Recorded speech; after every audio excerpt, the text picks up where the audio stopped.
Bahkan para ulama sepakat bahwa Buddha itu kemungkinan besar juga seorang nabi, meskipun dia bukan rasul.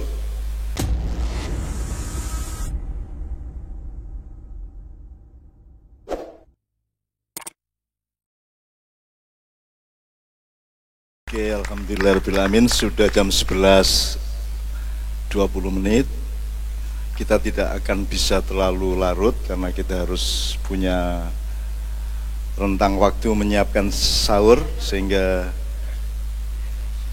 kita akan buka tanya jawab. Tapi saya tetap menganjurkan kita harus ngoreti dewe-dewe ya, panen dewe-dewe, supaya tidak terlalu tergantung, tidak terlalu konsumtif terhadap yang di panggung. Tapi Anda sendiri punya, Anda ulil albab sendiri, ulil absor sendiri, Anda punya rumusan-rumusan sendiri.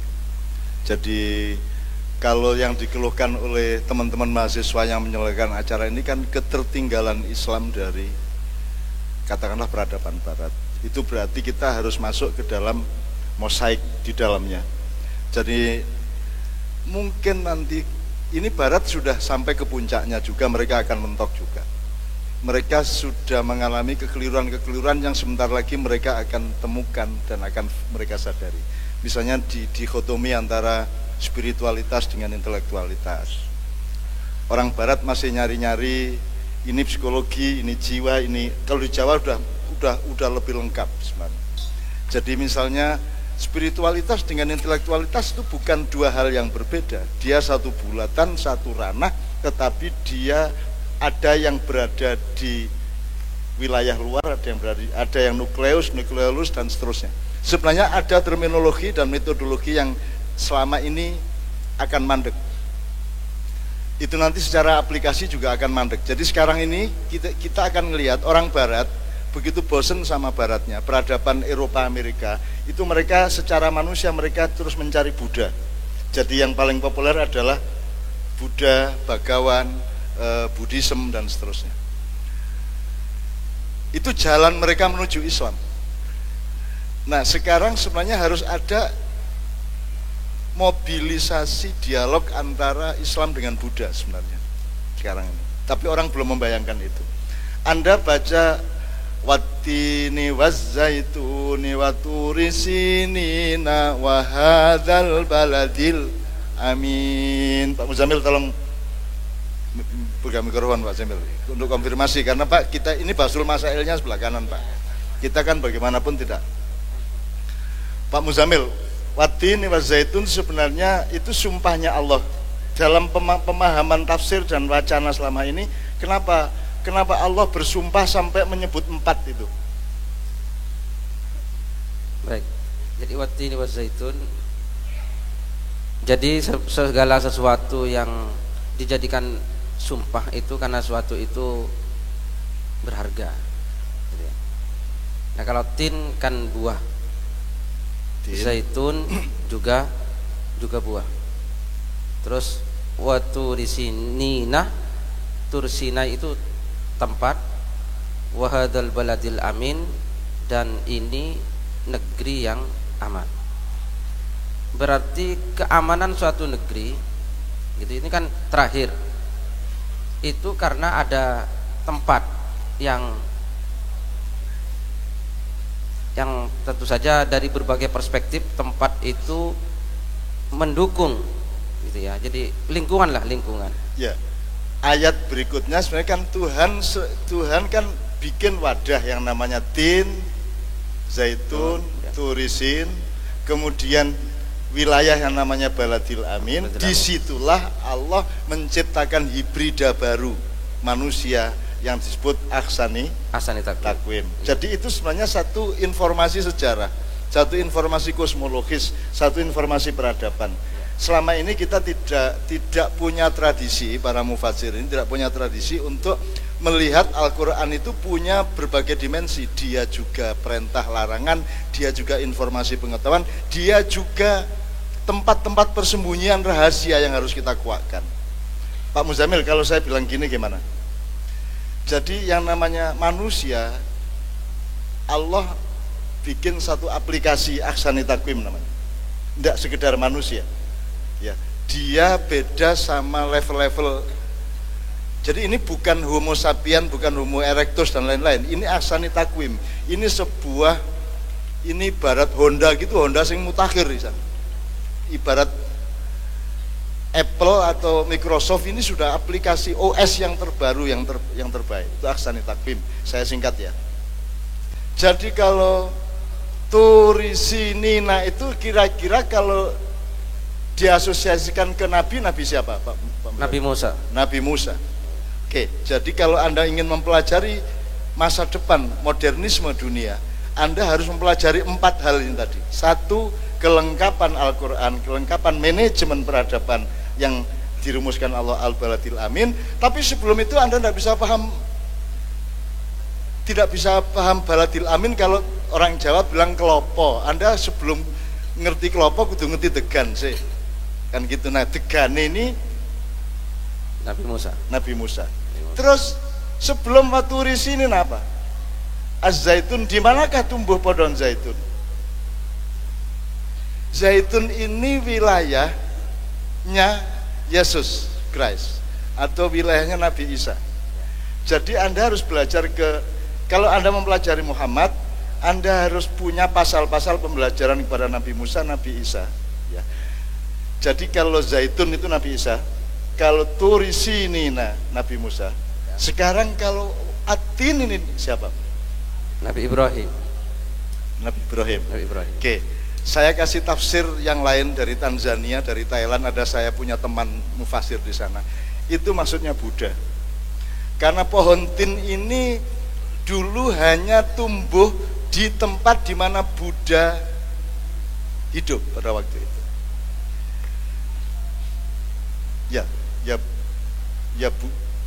Ibrahim kan Brahma ya. Jadi induknya kaum Brahma itu ya Ibrahim. Maka suku katanya aja sama. Ibrahim itu dijadikan kemudian menjadi bahasa Sanskerta menjadi Brahma. Nah, Buddha lahir dari situ. Jadi Watin itu adalah Buddha. Nah, semua orang sudah pernah mengatakan, bahkan para ulama sepakat bahwa Buddha itu kemungkinan besar juga seorang nabi, meskipun dia bukan rasul. Nah, orang sekarang kan tidak peduli bedanya nabi dan rasul. Kalau nabi itu pangkatnya, rasul itu jabatannya. Yang satu jenderalnya, yang satu pangapnya gitu loh Pak. Jadi kalau rasul dia punya tanggung jawab otoritas, punya tanggung jawab pemerintahan. Tapi kalau nabi dia hanya punya tanggung jawab ilmiah, tanggung jawab kebenaran, tidak tanggung jawab kekuasaan. Nah, teman-teman sekalian, saya kira malam hari ini kita mendapat hidayah dari Allah Subhanahu wa taala, gitu ya. Karena kita bisa membuka ini tadi. Sekarang mulai teman-teman Buddha jangan sinis sama Islam. Anda akan tolong-menolong dengan orang Islam. Teman-teman Malaysia, jangan sinis kepada orang Jawa karena Anda akan ditolong orang Jawa di masa depan. Ini ada lalu lintas dan komposisi masa depan yang orang sekarang sama sekali tidak pernah berusaha untuk memahaminya.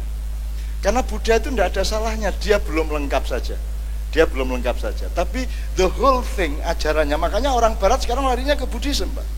Semua larinya ke Buddhism. Itu jalan sebelum mereka sedang cari beluluk dan cengkir. Mereka akan sampai ke degan dan pada suatu hari mereka akan mengenyam kelapa. Dan sekarang perkembangan Islam di Eropa dan Amerika itu luar biasa. Sengaja atau tidak sengaja, terpaksa atau tidak terpaksa, tapi peradaban kelapa akan merupakan peradaban masa depan. Sehingga UGM, saya senang sekali malam hari ini. Bertahun-tahun Pak saya sama UGM itu bingung Pak. Bingung itu maksudnya aku iki ora duwe hubungan apa-apa karo UGM ya ora tau nyopo aku, ora tau kelingan aku bendino liwat ning ya ora tau disopo gitu ya. Terus dan saya pikir UGM itu dulu kan masjidnya dulu kan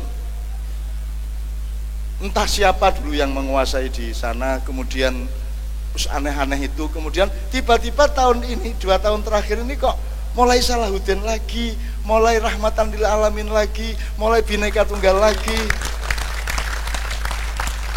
Dan saya dapat bonus malam hari ini, saya resmi punya kartu sebagai alumni UGM. Coba Pak. Jadi saya itu, ya Masya Allah, saya tuh yakin, gini, itulah bedanya saya sama Anda.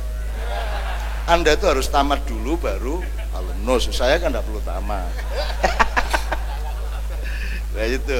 Jadi Bapak sekalian, saya ingin membenahi yang kecil-kecil ya, termasuk Gontor itu sekarang saya diakui betul sebagai Gontor, padahal saya dulu diusir dari Gontor, diusir beneran. Tapi mereka sekarang seneng saya di sana dan saya seneng, saya tidak sakit hati juga, saya tidak pernah sakit hati kepada siapa-siapa. Nah teman-teman sekalian, malam hari ini mudah-mudahan merupakan Lailatul Qadar. Ini kita ini kan belum, kalau ngomong resminya belum. Tuhan kok diukur sama hari sama tanggal? Ya Tuhan semau-mau Tuhan. Lailatul Qadar kan intinya ada di dalam ketulusan hatimu kepada Allah. Lail itu bukan hanya, kalau lail ilmu katon adalah ketika matahari tenggelam, itu lail. Tapi kalau lail wanahar itu kamu artikan secara software dan kualitatif, itu kan tergantung hatimu sedang siang apa malam. Kalau hatimu penuh cahaya berarti selalu siang. Ya. Atau jasadmu sangat gelap, tapi di dalam jasadmu yang gelap itu seperti gua kafi, sesungguhnya ada cahaya yang memancar. Jadi Lailatul Qadar itu kalau saya itu untuk umum, tapi kalau untuk Anda yang mencari Qadrullah, itu yang penting Lailatul Fitri, yang penting hatimu fitri kepada Allah. Kalau hatimu fitri tidak tergantung tanggal di bulan Ramadan. Itu pun kalau nanti ada nuzul Quran Pak, itu kita rayakan bersamaan dengan Maulid Nabi. Karena Maulid Nabi itu bareng dengan nuzul Quran. Kalau yang selama ini kita rayakan untuk hari libur nasional itu bukan Maulid Nabi Pak, tapi Maulid Muhammad bin Abdullah. Itu lahirnya Muhammad sebagai manusia. Tapi kalau lahirnya kenabian Muhammad adalah pada malam nuzulul Quran. Jadi Maulid Nabi itu bulan puasa tanggal 17. Tapi ini kan membutuhkan rapat kabinet untuk merubah ini, gitu kan? Nah, tidak ada masalah kok. Kalau saya nggak apa-apa. Itu monggo dilaksanakan. Yang penting niatmu ya tetap apik kan gitu. Keliru-keliru tidak masalah. Manusia tidak harus tepat betul, tidak harus presisi betul. Oke teman-teman sekalian, Pak Muzamil, tolong nanti sambil mendengarkan pertanyaan beberapa hal yang nanti pasti Pak Muzamil yang akan menjawab. Sebelum saya buka pertanyaan, sampean ada nama enggak? Watini wa zaitun wa turisina. Itu untuk pengobatan Pak Dokter. Tin zaitun itu ada komposisi pengobatan. Beneran Pak. Termasuk untuk kanker, untuk virus, untuk macam-macam. Jumlah tin berapa di Quran, jumlah zaitun berapa di Quran, komposisikan di blender sesuai dengan komposisi di Al-Quran. Wah, aku ngono ki nekat Pak. Percaya ngono wae. Repot-repot. Angka di Al-Quran itu semua ilmu. Semuanya ilmu, jumlahnya, kenapa kafir sama mukmin itu jumlahnya sekian dan sekian, itu Anda lihat semua itu ajaib semua menurut kita. Tapi di hadapan di mata Allah itu semua adalah kewajaran ilmu pengetahuan untuk manusia. Oke, Pak Muzamil masih ada? Ya, itu cakrawala yang disampaikan oleh beliau tadi itu sesuatu yang luput dari perhatian para mufassir, gitu ya. Jadi kan itu wattini wazaitun waturisinin wahadal baladil amin, baru ayat kelima Allah menyatakan laqad khalaqnal insana fi ahsani taqwim. Jadi betapa ini ada proses yang selama ini kita lupakan sehingga tafsir itu tidak ada nuansa ini. Jadi Allah untuk menyatakan laqad khalaqnal insana fi ahsani taqwim, bahwa sungguh kami menciptakan manusia dalam bentuk yang terbaik, ternyata Allah bersumpah dengan 4 perkara dulu, dan ini kan selama ini luput dari perhatian kita, gitu ya. Jadi ahsani takwim itu dinyatakan oleh Allah setelah Allah menyebut siapa? At-tin tadi, yang menurut beliau tadi itu Brahmana, Nabi Ibrahim. Wazaitun itu sosoknya kepada Nabi Isa. Waturisinina Nabi Musa. Terus wahadal baladil amin itu Mekah yang dimaksud. Jadi ada perjalanan dari Ibrahim, Isa, Musa, Mekah. Nah ini barangkali ini sangat berarti ini. Tolong teman-teman nanti kita elaborasi bersama ya. Sangat berarti saya kira itu. Jadi kemanusiaan yang beradil dan beradab itu harus ada sesuatu yang sebelumnya tidak ujuk-ujuk, gitu ya. Jadilah khalaqnal insana fi ahsani taqwim, tidak ujuk-ujuk, itu ada proses yang sebelumnya. Kalau tadi Al-Qur'an ada 4 proses itu. Nah, saya kira kemanusiaan yang adil dan beradab juga seperti itu. Terima kasih. Saya minta maaf ya, karena kalau Allah sudah ngasih itu Masya Allah. Jadi Pancasila kan 5. Yang kelima itu goalnya. Saya punya banyak view mengenai Pancasila, tapi saya tidak akan ngomong-ngomongkan sebelum dibutuhkan orang, sebelum ditanya orang. Jadi goalnya itu sila kelima. Nah, kita mesti punya sistem nilai metodologis dari 1 ke 4 itu. Sebab kelima itu jangan diurus, itu goalnya. Itu anunya, produknya, keadilan sosial bagi seluruh rakyat Indonesia. Nah, 4 ini tadi sama dengan 4-nya Wattini Wazaitun. Jadi Ibrahim itu kan urusannya menemukan Allah. Ya, Ibrahim alaihissalam. Buddha itu urusannya adalah merasa tertipu oleh harta benda dan kekuasaan. Kemudian dia menemukan yang sejati, maka dia keluar dari keraton. Sama peristiwa kualitatifnya dengan Ibrahim. Jadi itu sebenarnya adalah sila pertama. Itulah. Nanti 3 yang lainnya silakan Musa, Isa, Muhammad. Muhammad itu baladil amin, itu sila keempat. Karena di situ sudah ada sistem pengelolaan, sistem manajemen, ada permusyawaratan, ada perwakilan. Sehingga al-balad al-amin ini sudah sifatnya sudah kolektif sosial, kebersamaan Bhinneka Tunggal Ika, dan sudah sempurna dengan al-yauma akmaltu lakum dinakum itu sebenarnya. Artinya kalau saya mau menganalisis ini dengan melihat secara Pancasila atau melihat Pancasila secara Al-Quran bisa sangat panjang malam hari ini. Tapi kita syukuri saja bahwa kita dibukakan pintu oleh Allah Subhanahu Wa Taala pada malam hari ini. Kita ingat Pak Muzamil, berarti tafsir berikutnya Pak Muzamil lebih konsentrasi kepada Wattini Wazaitun. Syukur di pesantrennya di Bantul ditanam buah tin. Kalau ya buah tin ada, bisa kita cari. Dan itu berarti sampean menanam buah tin di tanah yang sudah Anda kawinkan dari tanah Bangkalan dengan tanah Bantul. Sudah dinikahkan oleh Pak Muzamil. Ya, iya. Ya insya Allah ya. Oke. 5 orang minimum, silakan. 1 Mbak langsung maju. Yang akan bertanya langsung maju ke depan. Ya. Tolong.